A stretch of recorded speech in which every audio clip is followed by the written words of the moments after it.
It was supposed to be a simple visit to see Grandmother Jojo at Elmore General Hospital. Gumball and Darwin had brought her favorite flowers and were looking forward to cheering her up during her routine checkup. But as they walked through the sterile corridors of the hospital, something felt wrong. The room numbers didn't make sense, jumping from 101 to 105 to 99 without any logical order. When they finally found their grandmother's room, she looked at them with eyes full of terror, trying to speak but unable to make a sound. The medical monitors around her bed showed readings that seemed more like hieroglyphs than vital signs. A nurse entered the room with a smile so wide it seemed to stretch beyond the boundaries of her face. When she turned to look at them directly, Gumball and Darwin saw that where her eyes should have been, there were only dark, empty holes. The hospital corridor behind her stretched infinitely in both directions, lined with doors that led to rooms that shouldn't exist. Other patients sat in wheelchairs throughout the halls, all facing the same direction with glassy, vacant stares. The medical equipment around them seemed to breathe and pulse with a life of its own. For bags expanded and contracted like lungs, and heart monitors displayed strange symbols instead of heartbeats. When they tried to leave, the elevator doors opened to reveal nothing but thick fog. Inside, the buttons were labeled for floors that couldn't possibly exist. Memory ward, Forever Wing, and Exit Broken. Against Darwin's protests, Gumball pressed the button for the memory ward. What they found there was beyond their worst nightmares. Patients lay connected to machines that extracted their memories, displaying them on screens like movies, while medical staff collected the glowing orbs of recollection. The boys hid behind a medical cart, watching in horror as people's entire lives were harvested and stored. A doctor noticed them hiding, but when he turned around, his face was nothing but a smooth, white oval. They ran through corridors that shifted and changed around them, walls stretching and contracting like they were inside a living organism. Doors appeared and disappeared as they fled deeper into the hospital's impossible architecture. In one room, they discovered screens displaying their own memories, scenes from their childhood, their adventures, their family moments. All of it was being cataloged and prepared for extraction. The hospital administrator appeared before them, a figure made entirely of medical charts and papers, rustling as it spoke. "You cannot leave," it told them in a voice like shuffling documents. "This hospital feeds on the memories and life force of its patients and visitors. You have seen too much, learned too much. You are now part of our collection." They found their grandmother again, but she had become part of the hospital itself. Tubes and wires grew from her body into the walls, and her eyes glowed with the same empty light as the staff. She was no longer their grandmother. She was part of the building's nervous system. The hospital revealed its true form then. Not a building at all, but a massive, living organism that fed on human experience.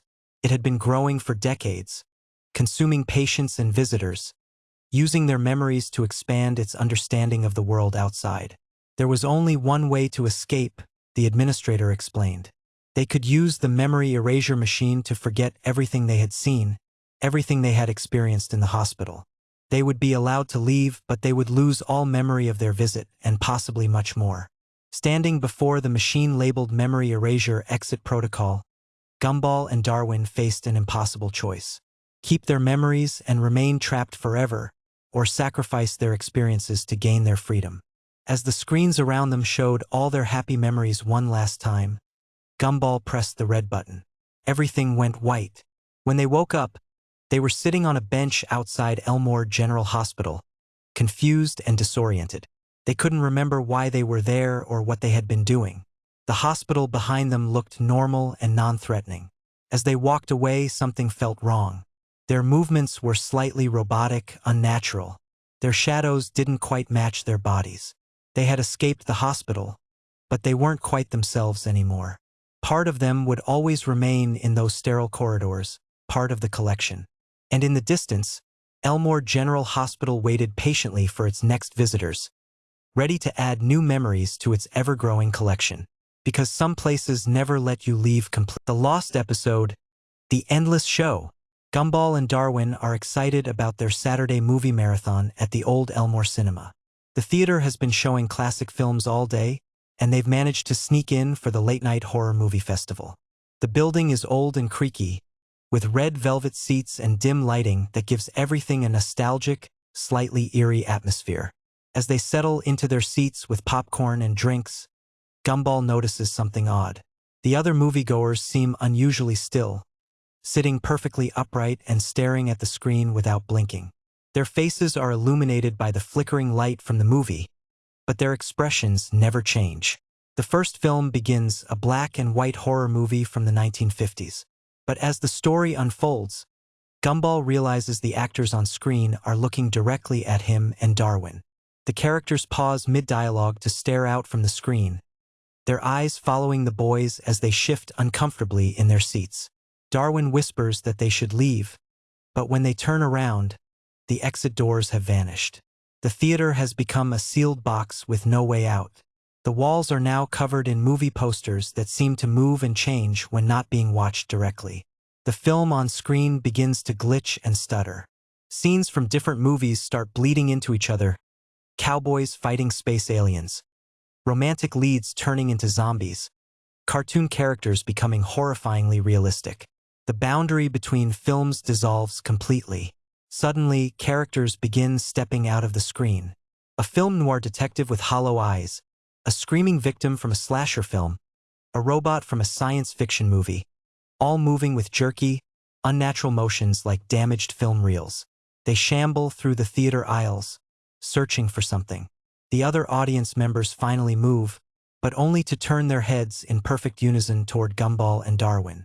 Their faces are blank, like empty movie screens waiting for a projection. They speak in chorus. "Welcome to the endless show. The feature presentation never ends. You are now part of the cast." Gumball and Darwin realize the theater feeds on audiences, trapping them inside films forever. The building has been collecting viewers for decades, turning them into characters in an infinite loop of movies that play for no one. The boys try to run, but every aisle leads to a different movie set. They find themselves running through a western town, then a haunted mansion, then a spaceship corridor. Each scene is populated by the trapped souls of previous moviegoers, now forced to act out the same scenes forever. In the projection booth, they discover an ancient film projector that seems to be the source of the theater's power. It's running multiple reels simultaneously, creating the chaotic blend of movies. The machine is covered in names carved by desperate people who tried to escape. The projector shows them the truth. Every person who ever entered this theater became part of its collection. They're given a choice: the lost episode, The Endless Mall, a second horror story from the amazing world of Gumball that was never meant to be aired. It was supposed to be a fun Saturday at the Elmore Mall. Gumball and Darwin had convinced their mom to drop them off for a few hours of window shopping and arcade games. The mall was always busy on weekends, filled with families, teenagers, and the usual chaos that made Elmore feel alive. But when Nicole's car disappeared around the corner, something changed. The first thing they noticed was the silence. Not the comfortable quiet of an empty space, but the wrong kind of silence that made your ears ring and your skin crawl. The mall's usual background noise, the chatter of shoppers, the distant music from stores, the echo of footsteps on tile, had vanished completely. "Darwin, where is everyone?" Gumball asked, his blue fur standing on end as they walked through the main entrance. The automatic doors had opened normally, but the sound they made seemed to echo forever in the empty space. Darwin floated beside him, his orange fins trembling slightly. "Maybe we're early? Maybe the mall isn't open yet." But the lights were on. The stores were open. The escalators were running. Everything looked exactly as it should, except for one crucial detail. There were no people. Not a single soul anywhere to be seen. They walked deeper into the mall, their footsteps echoing strangely off the polished floors. The sound seemed to bounce back from directions that didn't make sense, as if the mall had more levels and corridors than it should have. "Look!" Darwin pointed with one of his fins toward the food court. "The food is still warm." Steam rose from abandoned trays of French fries and half-eaten burgers. Drinks sat with ice still floating in them, condensation beating on the plastic cups. It was as if everyone had simply vanished mid-bite, mid-conversation, mid-life. Gumball approached one of the tables where a family meal sat untouched. For plates, for drinks, for sets of silverware. A child's toy lay beside a small cup with a cartoon character on it. The scene was so normal, so everyday, that its emptiness felt like a violation of reality itself. "This is really weird, even for Elmore," Gumball muttered, picking up a French fry. It was still hot, still crispy, as if it had been served moments ago. That's when they heard it. Music, faint and distant, coming from somewhere deeper in the mall. It was the kind of cheerful, generic mall music that usually played in the background, but now it sounded hollow and wrong, like a music box winding down. They followed the sound, walking past empty stores with their lights still on and their displays perfectly arranged. The mannequins in the clothing stores seemed to watch them as they passed, their plastic faces frozen in expressions that looked less like smiles and more like grimaces in the strange, empty light. The music led them to the center of the mall, where a large fountain usually attracted crowds of people tossing coins and making wishes. The fountain was still running, water cascading down its tiers in an endless cycle, but the coins at the bottom seemed to have multiplied impossibly. There were thousands of them, maybe millions, creating a carpet of copper and silver that stretched far deeper than the fountain should have been able to hold. "Gumball," Darwin whispered, his voice barely audible over the sound of falling water. "Look at the escalators." The escalators were still running. The lost episode. The amazing world of Gumball. The mirror world. It was a bright Saturday morning in Elmore. Gumball and Darwin were walking through the park, enjoying the sunshine and fresh air. Everything seemed perfectly normal until they noticed something strange. Where the old fountain used to be, there now stood a large, ornate mirror with an intricate golden frame. The mirror was tall and elegant, shimmering mysteriously in the sunlight. "That's weird," said Gumball, approaching the mirror. "I don't remember this being here before." Darwin nodded, equally curious. "Maybe someone put it here as art?" Gumball looked at his reflection in the mirror, but something was wrong. When he waved his left hand, his reflection waved its right hand, but with a strange delay. The reflection seemed to have a mind of its own. "Darwin, look at this," Gumball called out, but before Darwin could respond, something impossible happened. Gumball's reflection reached out from inside the mirror, its hand breaking through the glass surface like it was water. The reflection grabbed Gumball's real hand and began pulling him toward the mirror. "Help me," Gumball cried as both he and Darwin were pulled through the liquid glass into the mirror world. On the other side, everything was backwards. Trees grew downward into the sky, clouds floated on the ground, and all the signs were written in reverse. This was Elmore, but wrong. They met their mirror selves, versions with opposite personalities. Mirror Gumball was quiet and serious, while Mirror Darwin was loud and reckless. Even their family was different.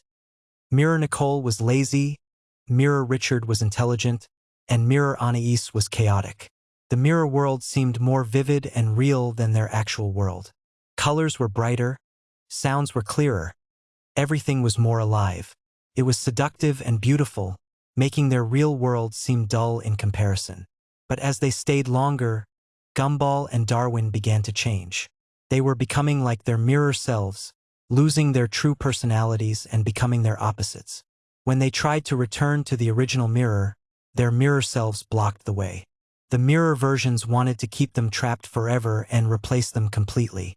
Gumball and Darwin ran desperately toward the mirror to escape, but their real world on the other side was fading away. The mirror was becoming more solid, trapping them in this backwards reality. Soon, they could no longer tell which side of the mirror was real. They looked confused and desperate, unable to distinguish between reality and reflection.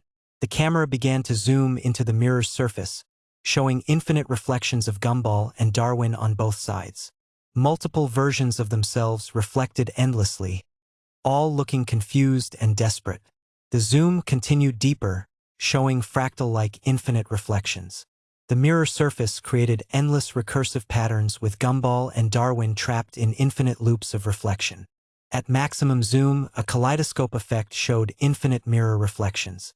Gumball and Darwin appeared as tiny figures repeated endlessly in geometric patterns, trapped forever in the infinite nature of their prison. Then the zoom began to pull back, reversing the effect.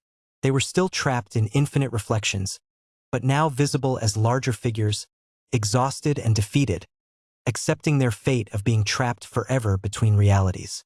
The final zoom out showed the ornate mirror standing alone in Elmore Park, but now both sides showed Gumball and Darwin trapped inside. They existed only as reflections now, waving sadly from within the mirror. But the story wasn't over. Other children from Elmore approached the mysterious mirror. Penny, Banana Joe, and their classmates walked toward it, curious about what happened to their friends.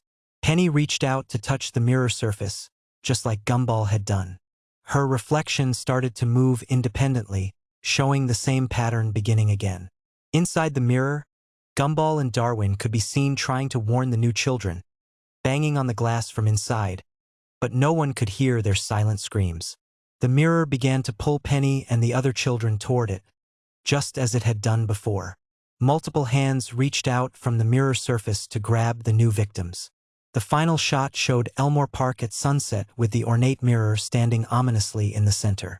The mirror now contained multiple trapped souls: Gumball, Darwin, Penny, and others, all visible as faint reflections.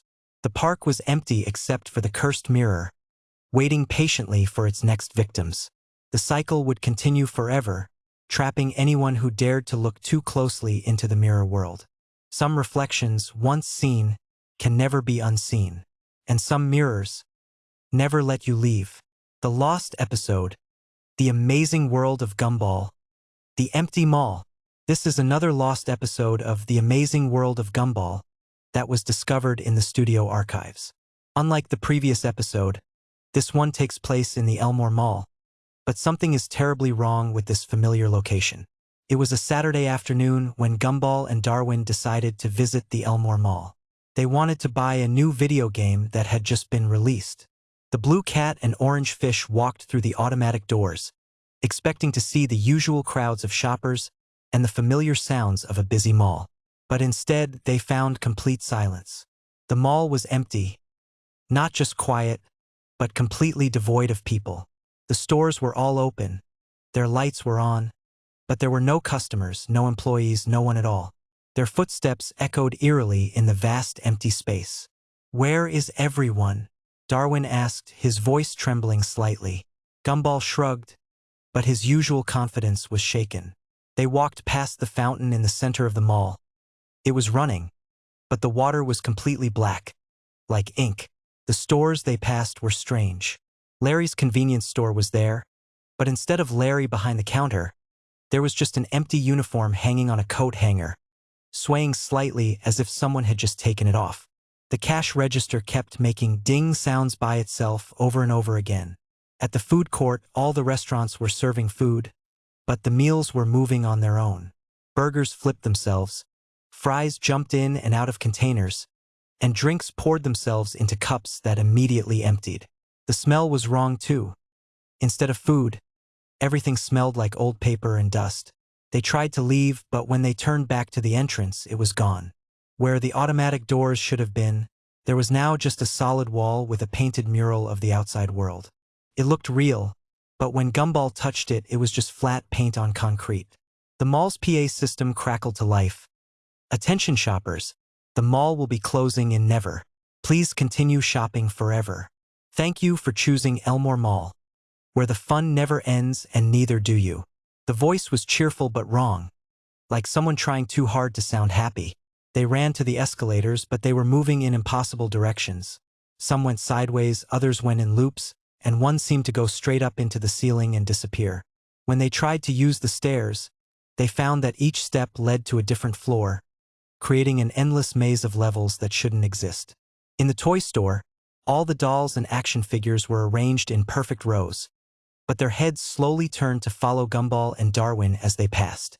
The toys' eyes were too bright, too alive. A teddy bear in the window display waved at them with a stitched smile that seemed too wide. The electronics store was playing the same commercial on every screen, but it was a commercial for the mall itself. "Come to Elmore Mall," said a voice that sounded like their mother Nicole, "where your family shops together forever, forever and ever and ever." The screens showed footage of the Watterson family shopping, but their faces were blurred and wrong. They found a directory map of the mall, but it showed impossible things. There was a department of lost children on the 3rd floor, a store of forgotten dreams in the basement, and a restaurant of last meals near the food court. The "You Are Here" arrow kept moving around the map by itself. In the clothing store, mannequins were dressed in clothes that looked exactly like what Gumball and Darwin were wearing. But as they watched, more mannequins appeared, all dressed like them, creating an army of plastic duplicates with empty, staring eyes. The music playing throughout the mall was a distorted version of the show's theme song, played backwards and slowed down until it sounded like a funeral dirge. Sometimes they could hear children laughing, but when they looked around, there were no children anywhere. They tried calling for help on the mall's courtesy phone, but instead of a dial tone, they heard their own voices having this exact conversation, as if they were trapped in a loop. "Hello? Is anyone there?" They heard themselves say over and over again. In the bookstore, all the books had the same title, The Amazing World of Gumball, the episode that never ends. When they opened one, the pages were blank except for a single sentence repeated over and over. "You can never leave the mall. You can never leave the mall." The security cameras throughout the mall all turned to follow them, their red recording lights blinking in unison like a heartbeat.